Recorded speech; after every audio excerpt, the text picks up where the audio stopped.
চলছে অ্যাথলেট প্রতিযোগিতা। তবে এটি কোনো রক্ত মাংসের অ্যাথলেট নয়, বরং জড়ো হয়েছে আধুনিক প্রযুক্তির বিস্ময় হিউম্যানয়েড রোবট। বেজিংয়ের আইরিশ রিবন স্টেডিয়ামে ১৬টি দেশের ৬৬৬টি দলের ২০৫৬টি রোবট নিয়ে শুরু হয়েছে এই মহাযজ্ঞ। দৌড়, বক্সিং থেকে শুরু করে ফুটবল মাঠ, যান্ত্রিক এই খেলোয়াড়দের নৈপুণ্যে মুগ্ধ দর্শকরা। প্রতিযোগিতার প্রতিটি মুহূর্ত ছিল রোমাঞ্চকর। ট্রাকের ওপর দৌড়ানোর সময় টাল সামলাতে না পেরে অনেক রোবটকে আছাড় খেতে দেখা যায়। কোনোটিকে আবার স্ট্রেচারে করে সরিয়ে নেন দলের সদস্যরা। বিশেষজ্ঞদের মতে এই গেমস কেবল খেলাধুলা নয়, বরং চীনের রোবোটিক্স শিল্পের সক্ষমতার এক বিশাল প্রদর্শনী।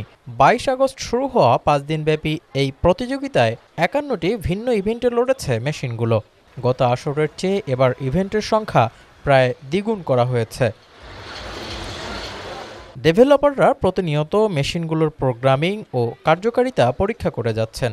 এই প্রতিযোগিতার মাধ্যমে রোবটদের সক্ষমতা সর্বোচ্চ পর্যায়ে যাচাই করা হচ্ছে, যাতে খুব শীঘ্রই এগুলোকে মানুষের ঘরোয়া কাজে বা শিল্প কারখানায় দক্ষভাবে ব্যবহার করা যায়। প্রযুক্তি আর শক্তির এই মিলন মেলা চলবে আরও কয়েকদিন। বেইজিংয়ের এই রোবট গেমস যেন জানান দিচ্ছে, ভবিষ্যৎ পৃথিবীর নিয়ন্ত্রণ অনেকটাই চলে যাচ্ছে এই যান্ত্রিক হিউম্যানয়েডদের হাতে।